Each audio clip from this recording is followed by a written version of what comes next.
Big game this weekend against Port Melbourne. What are your overall thoughts heading into the contest? Well, hopefully we can get a team. As you've seen tonight at training, we only had 9 players, not to make up one extra. So, you can't play with 10 players. So we're just waiting on hopefully some players coming back. I guess everybody's aware of the situation with injuries, but there's been sort of no formal comment from the club. Are you able to go through maybe the injuries that you'd like to talk about on the record and how long they're out for? Oh, okay, obviously, yeah. We've got Jacob Clossimo's out for the season with his ACL. Roddy's out with his ACL. James is out for the season with his PCL. Teller with his shoulder. And Sam Torrens is coming back, hopefully, with his shoulder and his hammy.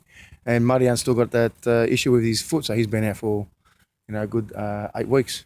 So, there's probably 6 or 7 quality players out of our first 11 that are out. And you've had some uncharacteristic choices you've been forced to make with Milan going up front, and I guess what were your thought process behind that, and who comes in for the boys that have been injured and maybe that replace Milan at the back? Yeah, obviously young Gugic. He had his first game last week, and did exceptionally well for us in the centre of defence, him and Anton. We put Milan up front just to give us some strength and someone to hold the ball up for us. As I said, we've lost probably four of our strikers. So we're clutching at straws, and then give credit to Milan. He's not his preferred position, but he's doing exceptionally well for us. And the youngsters that come through, aside from Gogic, who else is going to come to the squad? Obviously, you got young Luke. You got Leo. Leo will probably start off this week. Georgie's been in and out of the squad and the team. We had tried young Max tonight at training. Unfortunately, he just done his calf. So, he's a 17-year-old kid that probably was our best player last week against Heidelberg in our youth team. So, when things aren't happening for you, unfortunately, they're not happening. And what's the message been to the boys with all these injuries? Obviously, it's frustrating. How do you keep them motivated?